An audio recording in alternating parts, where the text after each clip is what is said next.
Well, I know Sheila is usually pretty good about showing up, so she's one of the few that I see at the trainings. Okay. All right. Well, So we I'm will surprised. Oh, there actually. she is. All Hi, right. Sheila. Fantastic. So we've got a couple of people. Well, for all of you guys who are listening to the recording right now, welcome. This is the week 3 second live session for the online course, Project and Portfolio 2, Business and Marketing. So what we hope to accomplish today is just to go over some of the week 3 and 4 material in a little bit more detail, and to give you a little bit of the flavor of the discussions and activities that we have in the classroom, just so that you have a more well-rounded experience. Since you're online in different parts of the country, we really try to give you the full experience and not have you have a different experience just because you happen to be an online student instead of a classroom student. And we do set up the training. We give it a whole hour just in case there are a bunch of questions, but we really don't expect it to last that long. It really depends on what you guys want to talk about. So what we're going to do is we're going to step through the discussion and the major assignment for each of weeks 3 and 4. And then again, share with you a little bit of material that we go over in the classroom, just kind of round out your experience in the second half of class. Definitely want to touch on the market analysis report, which is the big asset that's due at the end of your term, your month-long term here in week 4. So I teach section 1 and Jim Mullins teaches section 2. We're both kind of the project and portfolio teachers. I tend to focus more on the classroom, and Jim Mullins tends to focus more on the online students, but we teach the exact same material, and either of us are available for questions. If you do you have any immediate questions that you want me to answer before I jump in and start chatting about the week 3 discussion board? I want to give you a chance to speak first.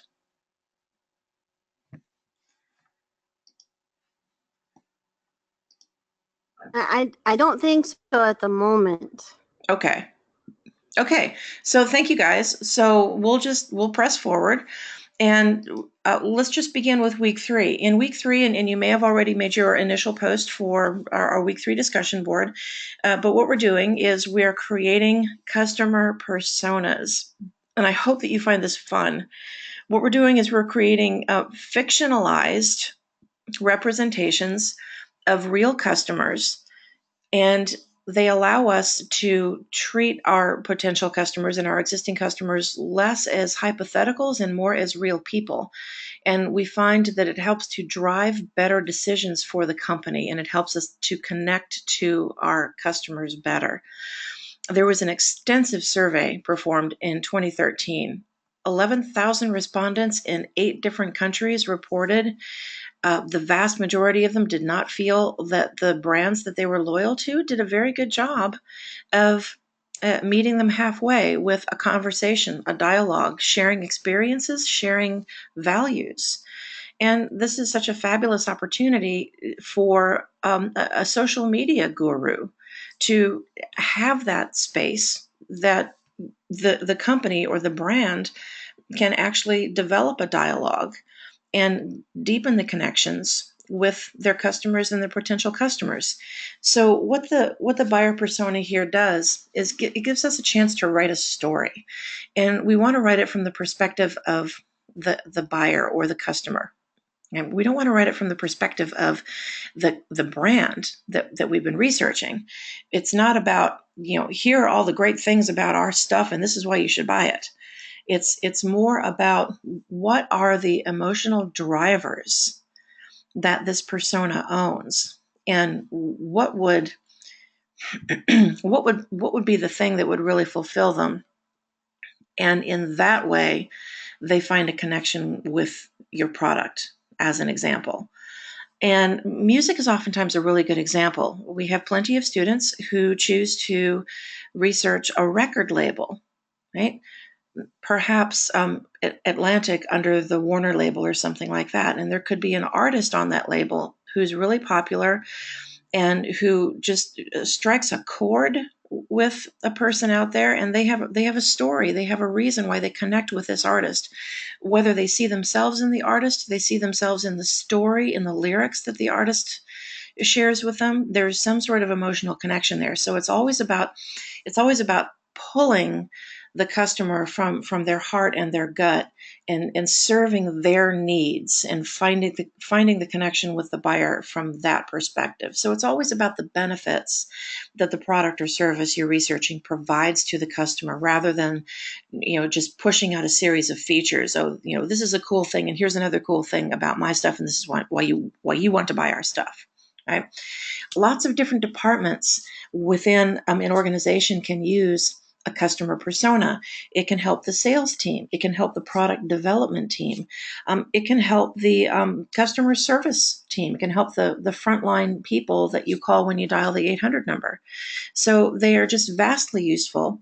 And the reason that we create customer personas for one of our product lines in the company that we're researching is because by so doing, you too can think of the customers for this company less in the hypothetical and more in the real.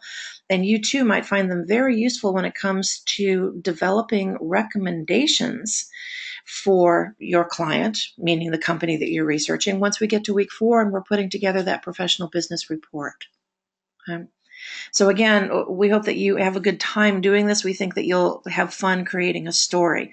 This is just one of many examples. This is kind of the top half of a template, and the template is provided to you. And again, this is the week 3 discussion board. But what we have here is a potential customer for an airline. Okay, and here's my cursor right here, and you can see what I'm doing. Where I'm drawing a line with the cursor is where you want to identify the actual product. And then you name our customer persona, and then you start talking about how he sees himself and how other people see him and what his goals in life are. Then we start to paint a picture of a person who is a family man and a breadwinner, and what the airline does for him is it helps him be more efficient in the way he sees himself. And so we can help him reestablish or strengthen that loyalty he has to an airline. Let's just say it's Southwest Airlines, by understanding his drivers, by understanding the way he sees himself, his challenges, and his goals. If what he wants to do is be thought of as a great provider for his family, and yet still have plenty of time to be with his children and his wife, and to watch them grow up and to be at their ball games, then any kind of marketing message that we would develop for him would be wrapped around his needs. Right? So we, develop a promotional message. We develop a marketing package that gets this guy to his clients where he needs to be, wherever in the United States that happens to be. And then we get him home just as quickly. And we show that he's been successful in the two things that are most important to him, being a good provider and spending time with his family. And that's the message. Another thing that I can share about customer personas is that we tend to try to draw them as broadly as possible, because we want to create this very large basket where lots and lots of different target market segments will want to buy our stuff. But actually, you need to do the opposite. It's kind of counterintuitive, but what you want to do is you want to create a buyer who's as specific as possible. So you want his demographic, his geographic, his psychographic. You remember all those things from your marketing class. You want those to be very narrow and very specific, because if you can paint a picture of a real person instead of a hypothetical person, right? Even though he's fictionalized, you're going to be able to develop a much more specific and much more impactful, emotional, and engaging message for that person. And trust me, if one person sees themselves in that message, someone else will. What questions do you have about the week 3 discussion board and creating a persona, a customer persona?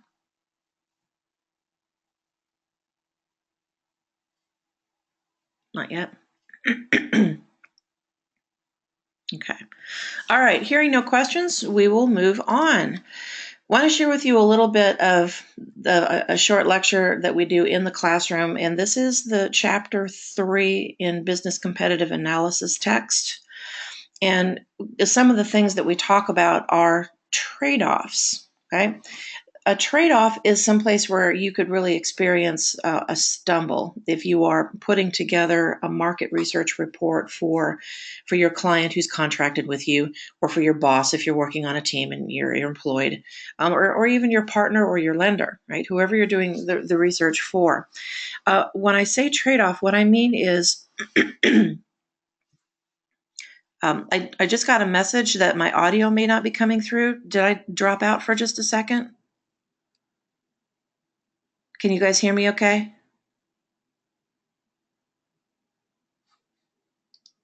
Okay.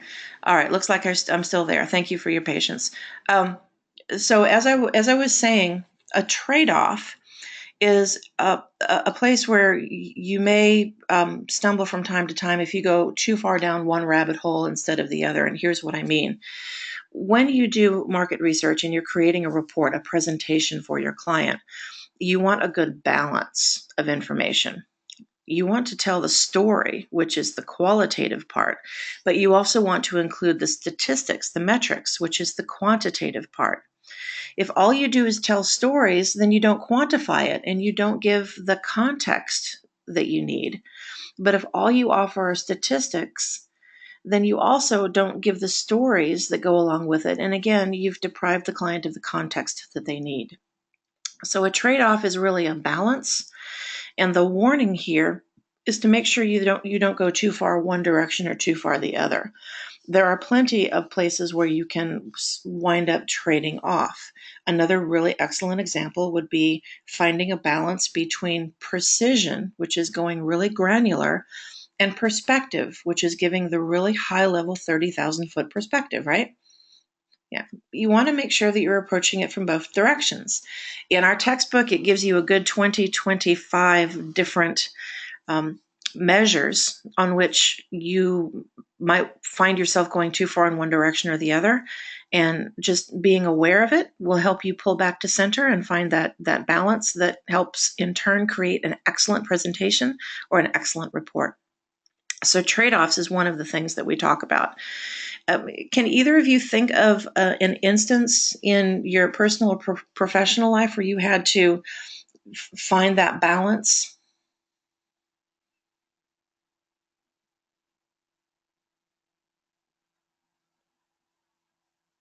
Because I find myself looking for that balance with students all the time, trying to be really specific about expectations, but at the same time, trying not to be robotic and letting them be creative and letting them learn in their own way. Does that make sense?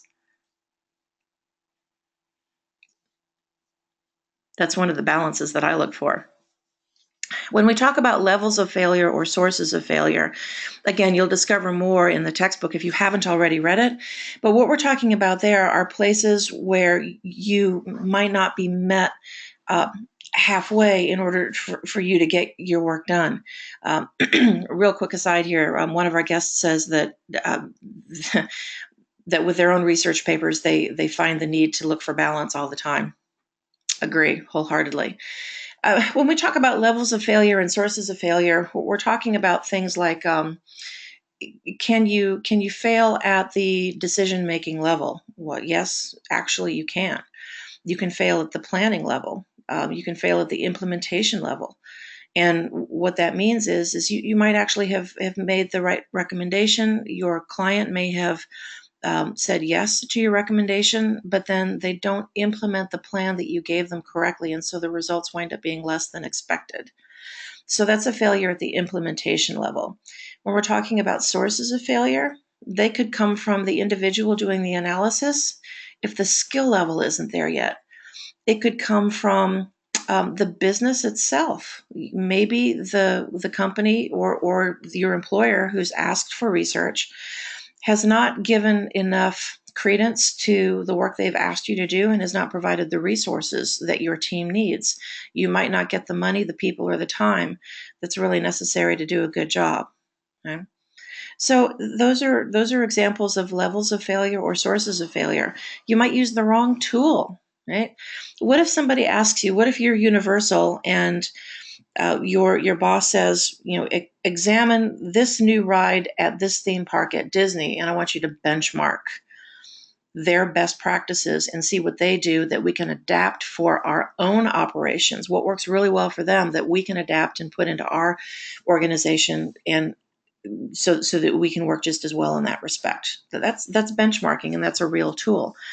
So you don't want to do a SWOT analysis, right? You don't want to sit there and do a chart, strengths, weaknesses, opportunities, and threats. That doesn't serve the question. So you have to make sure your tool is right, and that's an opportunity for a source of failure. Just one very specific example. Again, understanding where others have fallen a little bit short in the past is the first step in avoiding that same pitfall and overcoming it without having to make the mistake yourself. When we talk about the big four, what we're doing is we're breaking down opportunities for stumbling blocks into four big areas, and they tend to be skill level, which is the individual; task level, you haven't planned right, you're not using the right tool; the business level, where the company that hired you doesn't give the importance to the work it deserves, doesn't give you the resources you need; or at the environmental level. We have so much information available to us, and it comes at us rapid fire. It's like drinking out of a fire hose, that sometimes it's overwhelming. And if you don't have enough resources, or you haven't been in a position to collaborate and extend your resources that way, the environment itself and how complex it is might be a stumbling block for you. There are some ways to get around this, and we call it next generation analysis. Okay? It is both more continuous and more collaborative than ever before. So instead of doing research on an as-needed basis, just intermittently, once in a while, that's actually something that's continuous, and that really helps stay on top of that fire hose of information. The other thing that we want to do is we want to be more collaborative, and that means extending our resources outside the company. Go ahead and develop relationships with journalists who specialize in certain parts of the industry, or other industry experts, other financial experts, officers in professional organizations who have deep institutional history and can offer information that helps with perspective. So you have all of these resources outside of your own market research team that you've hired or that work with you for your employer. You have an opportunity to really concentrate those resources, extend them through collaboration. Right? So research is continuous, research is collaborative. That is next generation analysis. And whatever job you're looking for next, I expect that at least a little bit of research and analysis is likely to be part of it. If not the only thing you do, from time to time, you may be asked to do stuff like that. And I think that these lessons will help you out. Right? So we've got a comment here. It says, great companies that do that are unicorns. Great companies that do what? Fill us in here so I can go, oh yeah, you're right. Well, the ones that do what the analysis says and they do everything the correct way, that's not the norm as far as I've had experience. Usually there's something that is prompting difficulty or failure. Everybody has an agenda, don't they? And they're not necessarily honest with you with that agenda. Yes. That's I work right. for state government right now, and it's filled with politics and agendas. That's exactly right. And the people that you're working with may not actually be the decision makers. And you've got to discover what the agenda is that's driving the real decision maker that may be 3 or 4 levels removed from you. Yes. Yeah. I'm so glad you said that because I talk about that all the time. But to have someone who's actually experienced it say it, and having it be a student, that's more powerful than what I can share. So thank you very much. So what we're going to do, let's move forward a little bit. And what we're going to do in week 3 is you have an opportunity to play the McGraw-Hill practice marketing game. Now, if you already took Introduction to Marketing here at Full Sail, you already got your feet wet, so to speak. You already were introduced to this game and got to play it for a few turns. So you're aware of what it is. It's an opportunity for you to apply the 4 Ps, right? Product, price, place, and promotion, and use those skills that you learned in marketing to now develop a product and market it. Now, the game is interactive, and so every decision that you make will be met with a response from the marketplace. So this is an opportunity for you to be a real marketing director and respond to environmental cues as they come to you as though it were the real world. So I think I have this set up so that you guys get to play the game for 32 quarters, 32 90-day periods. Each quarter is a turn, and it corresponds to 8 years worth of business decisions. Now that sounds like a lot, and it is a little bit slow in the beginning as you're absorbing all the information that's available to you. But once you find the sweet spot, then you can go a lot faster. And you also start building your customer base, and you also start seeing much bigger net profits each and every month. So in the space of 32 turns, the equivalent of 8 years, you should be in a position to make some serious coin. And I think that you'll have fun doing it. When I give you your feedback for the game, if you were, one of the top earners, or if you were the top earner for your class section, I'll tell you so that you can have that pride. So we have a couple of comments here that in their first try playing this game, they didn't do so well. Don't worry. As is par for the course, when you're first starting out in a new business, you don't always make money right away, do you? You have loans to pay off. And so oftentimes you're in the red and you have to work your way into the black. And sometimes you don't hit the target market perfectly on the first try. Sometimes you have to wait for feedback from the environment, and you have to tweak what you're doing. You can adjust your product, you can adjust your price, you can adjust the place that you're trying to distribute, you can adjust your promotional message or the advertising vehicles. And you have the opportunity to do all of that in addition to, everybody see these blue blobs right here? Whoops, I'm messing up the slide. These blue blobs right here, all of these platforms where you see me drawing a circle around them with my cursor, all of these are going to be your competitors. And once you start playing the game, there are going to be other backpacks. Here's the backpack you get to make. There are going to be other backpacks out there, and you get to compete against them. And you can click on these platforms, and you can find out exactly all the decisions that your competitors made when they built their backpack and priced it and decided where to distribute it and how to advertise it. And so you're going to get tons of information, and you're going to be able to make some really rich decisions. We have students who make hundreds of thousands of dollars, and I hope that for you too. All right. Looks like some people did actually make a little bit of profit. That's good. And we have a recommendation here to keep good notes. Yes, as you make turns, make notes to yourself about what worked and what didn't. Part of the reason that's important is because half of your grade for this assignment is a critique of your own performance and how well you responded to the environment. So, excellent advice. Thank you so much for piping up and saying that. Okay. So that's our week 3 experience. It's a little bit of a break from the intense preliminary research that we've asked you to do in week 1 and week 2. You'll use that research to put everything together in week 4. So we hope this game is kind of a nice break for you. By the way, this, if you don't recall, is what the final results panel looks like when you get to the end of the game. And all you have to do to basically get half the points for this assignment is just take a screenshot of your desktop. You hit Command-Shift-3 and you submit this, and that's basically 50% of your points. Did you complete the game? Check. You get half your score. Yay! We love easy hundreds, right? Okay.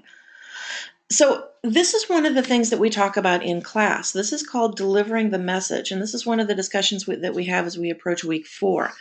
We do an activity called the raft activity, and I know it sounds like whitewater, but what it really is learning to understand who you are and who your audience is and how you need to speak to them. One of the things that we really want to do is get you out of the student-teacher mindset.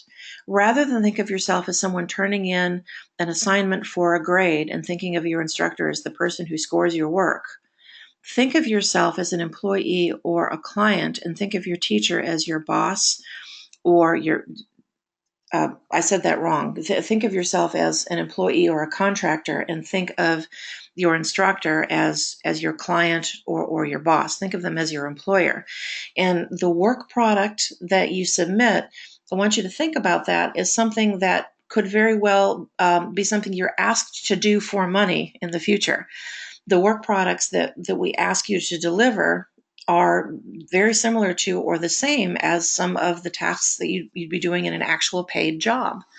A real good example of that for someone who works in the music business industry might be a royalties analyst.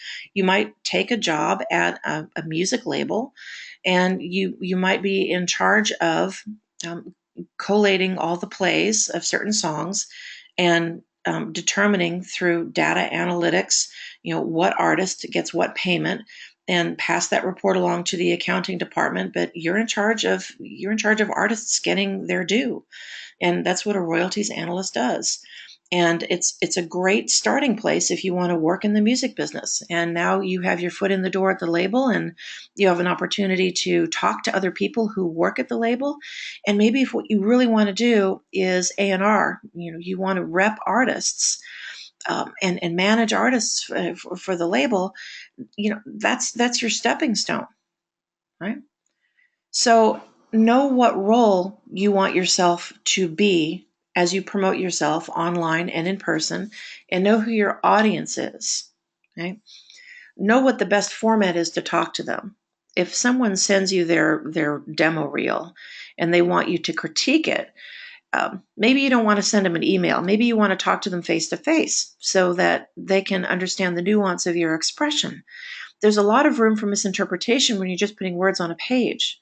So there's a time and a place for everything. That's one example.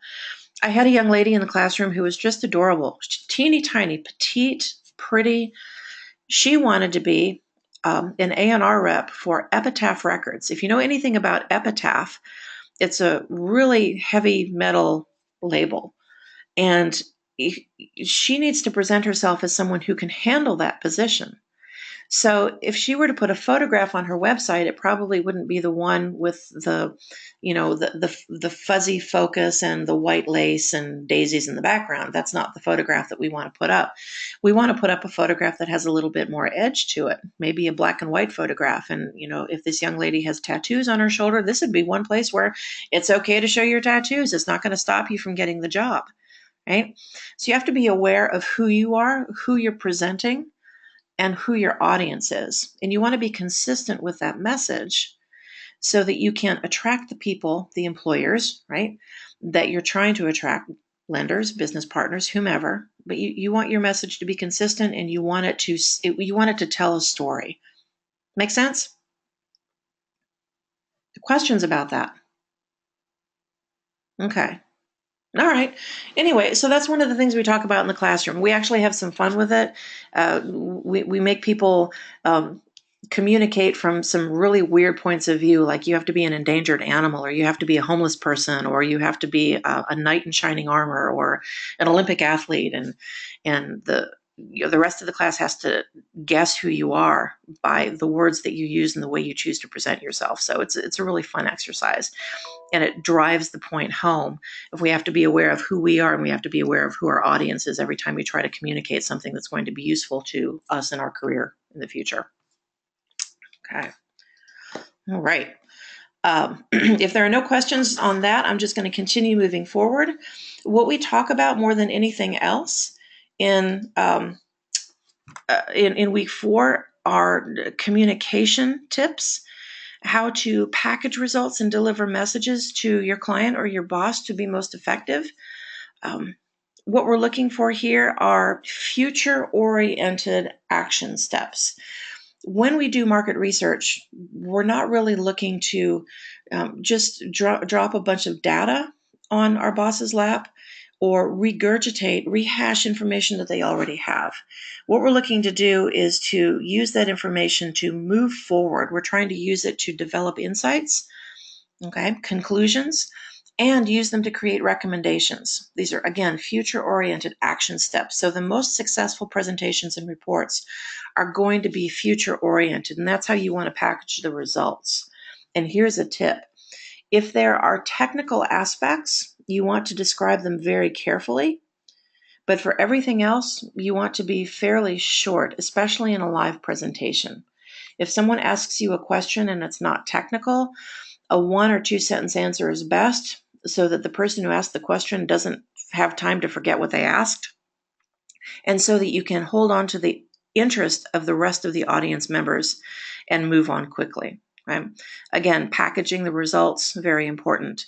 Delivering the message, there are so many ways to do this. The most important thing, of course, is what your client or your boss wants. If your boss wants a live presentation, then that's what they're going to get. If they want a written presentation or they want your material posted onto their corporate website, then that's what they're going to get. So as analysts, we have to be flexible in the way that we are asked to deliver the information. And this will always be part of the work agreement up front. Okay. So I want to pose a question to you guys, and that is this. What would be the benefits of a live presentation over a written one, in your opinion?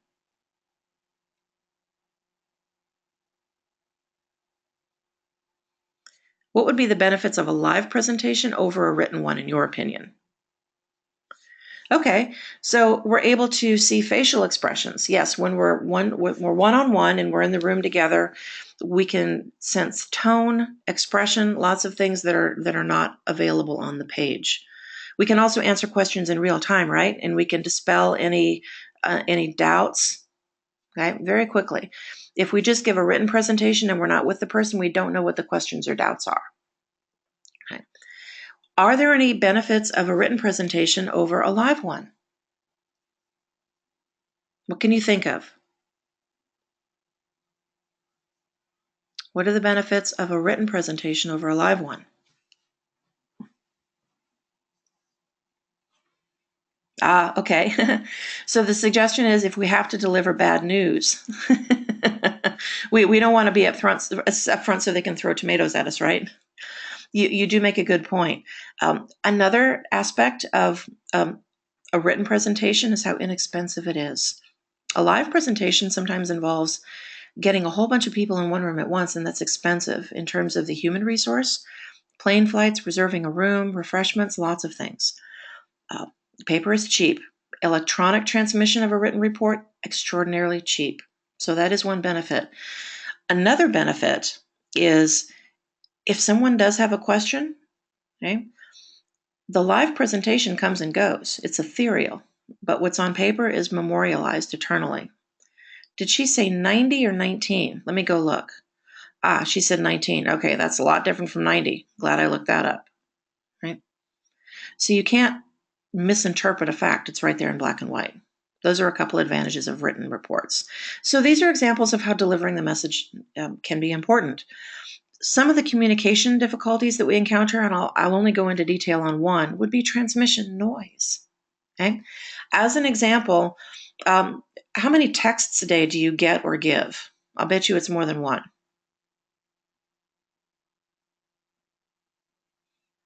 Who gets or gives more than 10 texts a day? How about more than 20? Okay. Same thing with emails. How many emails do you get? Do you think it's possible that you've ever dropped or missed an important message because of the volume that's coming in? I'll bet it's happened. Transmission noise gets in the way sometimes, and so we have to be careful about the channel that we use to transmit. Right? Transmission noise could be a communication difficulty. If we're not very skilled at live presentations and the client wants us to be a live presenter, then we better get good at it, right? Practice makes perfect. That's true for everything, whether it's downhill snow skiing or playing the violin or doing research and analysis. Yep. The suggestion from our guests tonight is Toastmasters. Absolutely. They help so much with public speaking. Toastmasters is a great organization to get involved with if you have a local chapter. Very good. Okay. So we're heading toward the end of our time together. We've got a couple more slides here. When we put together the formal business report, just as a reminder, and I think we touched on this when we were together in week one of the places where students tend to do, less of a great job, whereas other sections are more of a great job, the one place they seem to have a little bit of trouble with is the executive summary. So what I've done is I have attached to both sections 1 and section 2 is a tip sheet, and it's attached to assignment 4, which I believe is open right now. At least if you're in section 1, you can look at it today, and you can see what's okay. Our guests say it's open. Good. You can look at that. It's called How-To Tips, and if you open that up, it's several pages. But we've also included a page there that gives you an example of a good executive summary and an example of a not good executive summary. And all you have to do is follow the template. Uh, just kind of copy the sentences, but fill in your own information for your company for that executive summary, and it will really help you. This is not something that you write first, it's something you write last. Right? And in the template we give you for the market analysis report, we do have lots of information under each section of that report template. And in the executive summary, we do give you some tips there. And we do remind you that this is the last thing that you write. After the paper is finished, you go back to the beginning and you write the executive summary at the top. But you never write it first. You always write it last. Right? So that's the one area where students do seem to have a little bit of trouble. And so Jim Mullins and I have kind of gone to a little bit of extra trouble to try to get you, give you as much guidance as we possibly can, in that we're not physically sitting across your desk from you since you're in other states, to help you out with the executive summary. So as you go through the template that's attached to your week 4 assignment market analysis report, you'll notice that there are major important sections. Now, you may already be familiar with, this is a standard business report. You may already be familiar with what one looks like. You've got the executive summary at the top, and then you start with the objective, the reason you're writing the report. Then you do the methodology, which is how you gathered your information. And then you go into key findings, and then you go into conclusions, and then finally recommendations. So it's a very logical order. And you've done tons of good research already in week 1 and week 2, right? You did your initial company research, and then you also did your environmental research. So you have lots and lots of information to draw from. Your task now, and this is where it becomes important to be a human being instead of a computer, is you're going to draw conclusions by developing insights. And this is only something that a person can do. And it's going to be based on your experience and on your view of the world. And you're going to look at this information and you're going to decide what it tells you about the future of the company and what direction they should go. That is going to lead you right into the specific recommendation that you want to make for your company. Okay. So recommendations are always best if they are specific and not general.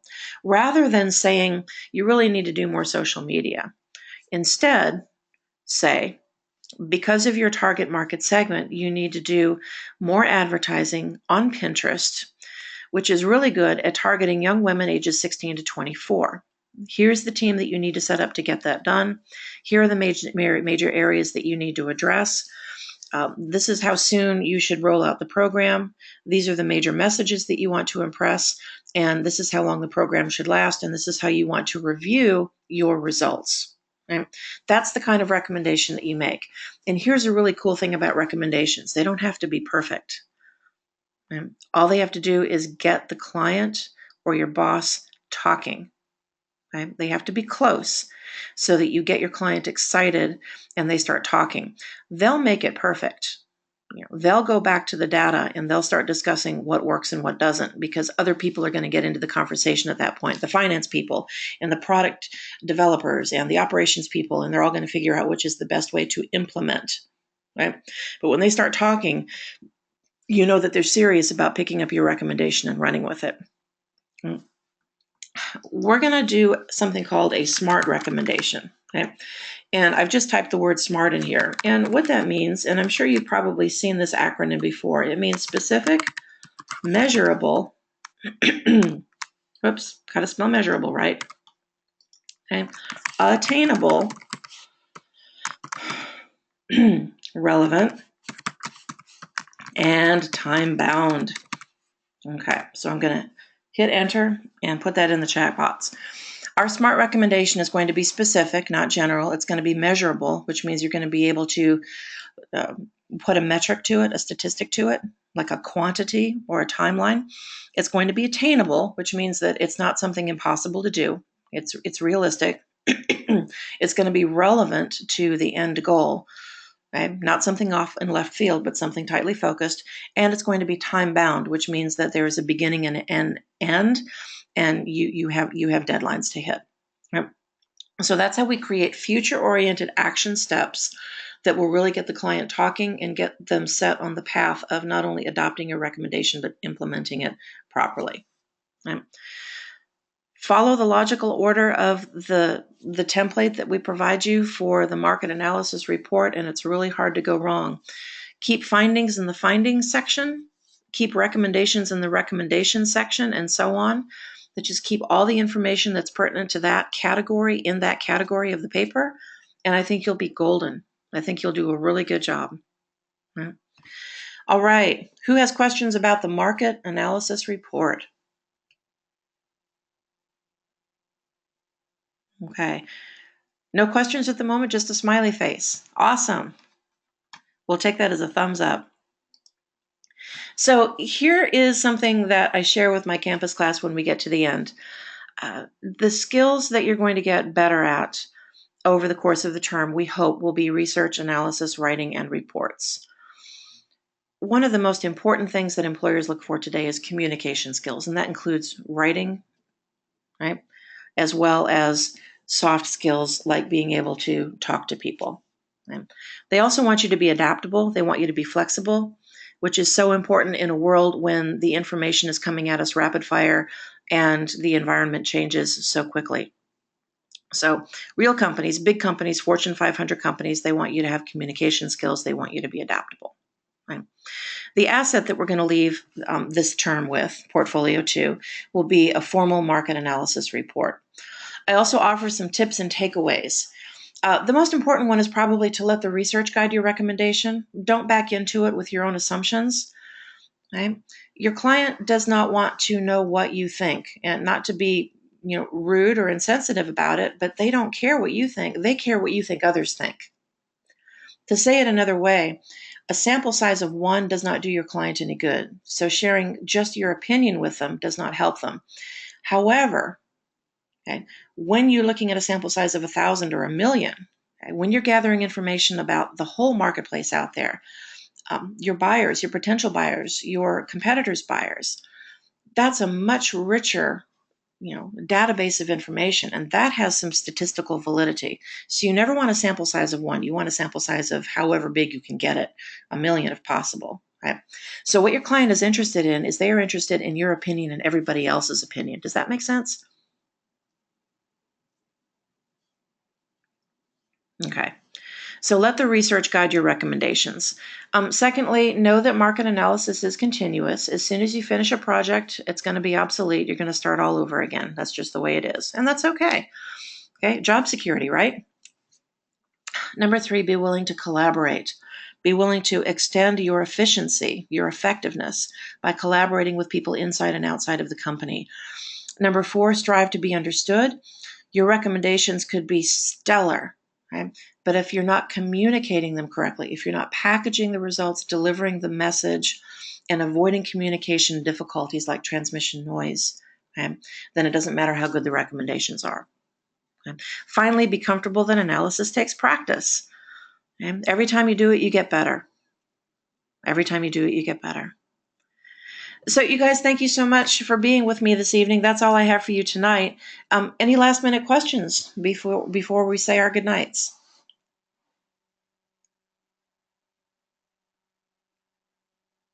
Okay. Well, listen, if you come up with anything, just hit us up. Mr. Mullins and I are eternally available through the FSO platform or through email. And like on a weekend, on a Saturday or a Sunday morning, we might not be at our computers. We might not get back to you right away, but we'll get back to you pretty quickly. And as for me, I have office hours on Sunday night between 6 p.m. and 8 p.m. And you can ring me up. I think if you click on my face, you can get my cell phone number and you can call me and we can brainstorm together whatever you need. Okay. All right. So have a wonderful evening. Thank you so much for being with me, and I hope you do great work this week. Bye-bye.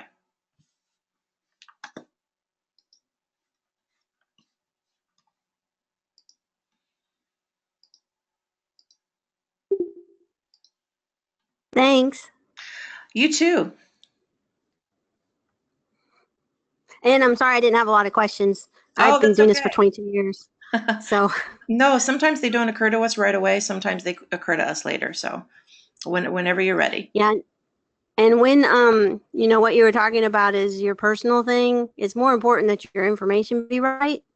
That's what I meant to say. Oh, So, yeah, right. So, yeah, leave your pride at the door, in other words. yeah, because but we find that a lot of people, what we call need to mark their spot.